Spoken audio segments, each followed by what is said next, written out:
Masih di pertemuan ke-10, pada segmen kali ini kita akan membicarakan tentang tugas sutradara menurut tim Tekmil yang membagi tugas sutradara ke dalam dua tahapan, tahap praproduksi dan tahap produksi.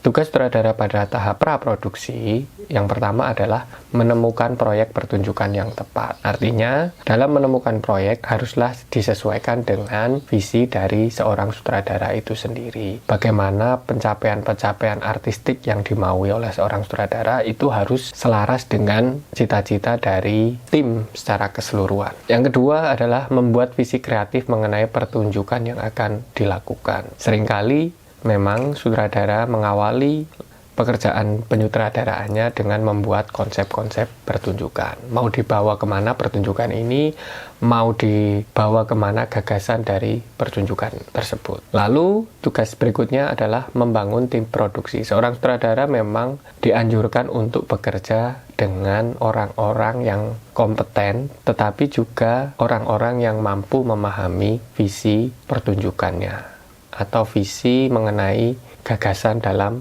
cerita. Dan yang terakhir, tentu saja seorang sutradara harus juga melakukan proses casting. Ini sudah dibahas pada segmen sebelumnya ya.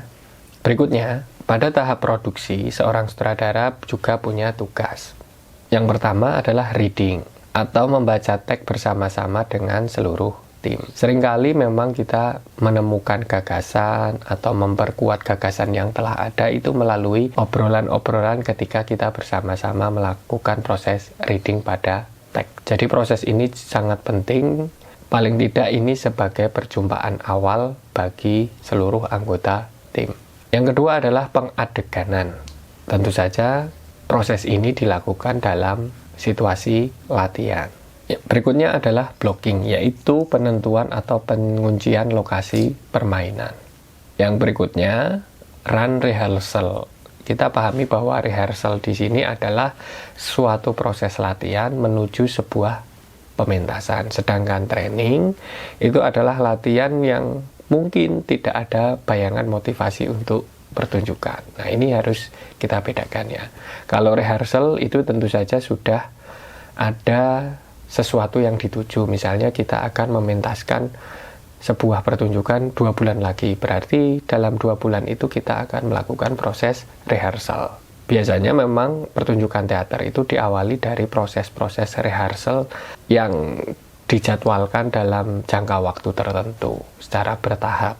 Berikutnya adalah technical rehearsal. Jadi pada tahap ini seorang sutradara menguji cobakan aspek-aspek teknis dari sebuah pertunjukan. Misalnya seorang sutradara menginginkan adegan seorang aktor terbang di atas panggung. Nah, ini harus diuji cobakan dalam proses technical rehearsal. Jangan sampai kemauan sutradara itu akan menghadirkan satu kecelakaan tertentu pada aktornya. Tugas berikutnya adalah preview atau general rehearsal atau dikenal istilah gladi resik atau gladi bersih dalam istilah Indonesia ya. Pada tahap ini semua elemen atau komponen inti pertunjukan sudah hadir di atas panggung. Biasanya tidak ada lagi cut atau pemotongan-pemotongan adegan tertentu seperti pada tahap rehearsal, tetapi tidak menghadirkan penonton.